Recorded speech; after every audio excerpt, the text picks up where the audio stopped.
Hello, Westwood Church.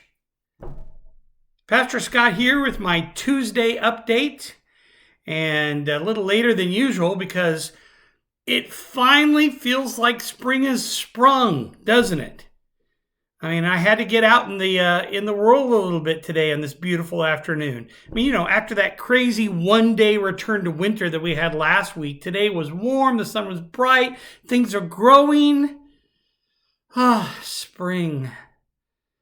Which means for me, the beginning of gardening season. This year, I have gone all in for composting. I never had much success creating a good compost pile, to be honest. I never could get the mixture exactly right, but after doing some reading and looking at YouTube videos and such, I finally think I understand it. But there was one piece of advice that I read that really turned the trick for me, finally got it into my head. Basically, this writer said, don't overcomplicate this. Mix the greens and the browns, and if you're a composter, you know exactly what I'm talking about here, in the ratio of 2-to-1, and then let it do its work. If it doesn't turn to compost, either add more greens or more browns, and you'll know it's pretty easy to tell which to add and how much and all that. But the gist of the article was, this is a natural process. Just let it work. Trust it. Something or someone is going to do what they do.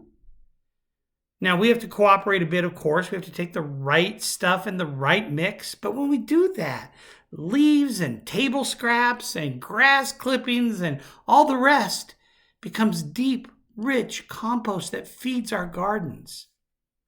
Well, I tell you all about that today because I was thinking about that this morning in connection with a passage from Luke 12. And I'm actually going to read that to you right now. I'm going to grab my phone here. I'm actually going to read that to you right now. This is Luke 12, and I'm going to start at verse 27. It says, "Look at the lilies, how they grow. They don't work or make clothing, and yet Solomon in all of his glory was not clothed as beautifully as they are.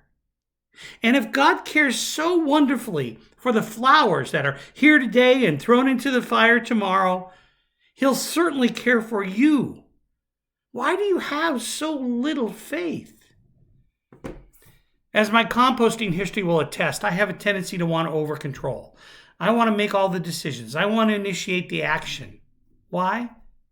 So that things happen the way I want them to in the timing that I want. But life generally doesn't really work that way, does it? And certainly this current COVID-19 situation isn't going to work that way. I mean, if you're like me, you're getting good, sick, and tired of this whole thing. You want it over, and you want it over today. I mean, we see protesters right all across the country basically saying that. But here's the deal. We're not in control. But we know who is. Ultimately, at least, we know who is. God watches out just the way, for us, just the way God watches out for the flowers. As God turns the seasons, even when winter hits hard one more time. Just the way that God takes garbage and makes soil out of it. Our job is simply to do our part. But then we have to leave the results in his capable hands.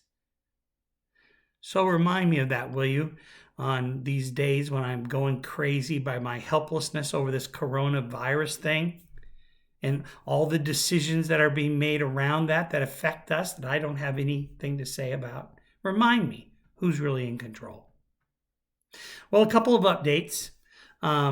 We begin our last big theme of the year that we're calling Believe with a new worship series that's really about the opposite of belief. It's about the claims of Christianity that are frankly hard to believe sometimes. We call this first belief arc, this first series of the belief arc, we call it Unbelievable. And this week, Pastor Quinn, we're going to focus on this question. How could the resurrection be real? I mean, really, how could it be real? Should be excellent. Join us. And one thing I want you to know about is that, as always, our worship services will be available Saturday sometime when you get an email from us, and then they'll go live on our website at home worship the way they normally do. But we're going to do something a little special this week. We're going to try it and see if it works. On Sunday morning, we're going to, at 9:30 and 11, have a rebroadcast of those worship services, that have already been on our YouTube channel and such already. We're going to rebroadcast those services on the same platform that we used for Easter. Maybe you remember it. It's westwood.online.church. And that exact link is in my written update on our website for COVID-19 updates. It's westwood.online.church. And the purpose of showing those at 9:30 and 11 in that special platform is it gives us the ability to chat with each other. So every time we do that, we're going to have chat hosts who will be available to dialogue with you throughout the worship service. Think of it as chatting with your friends on a Sunday morning. So check that out. You can find, again, all that information in my written update. Don't forget also our weekly How You Doing survey. That link is also in our update. It's just a way for us to keep track of our congregation. It takes about 5 minutes to do. Really encourage you to do that. It really helps. So, watch Saturday for our next at-home worship service on how could the resurrection be real. It'll debut on Saturday and then Sunday at 9:30 and 11, as well as anytime on our YouTube channel. It'll be there, but Sunday at 9:30 and 11, we'll be able to chat with you, and I'll be in one of those chat sessions too as the host. So I can't wait to see you again Sunday virtually. Bye, my friends.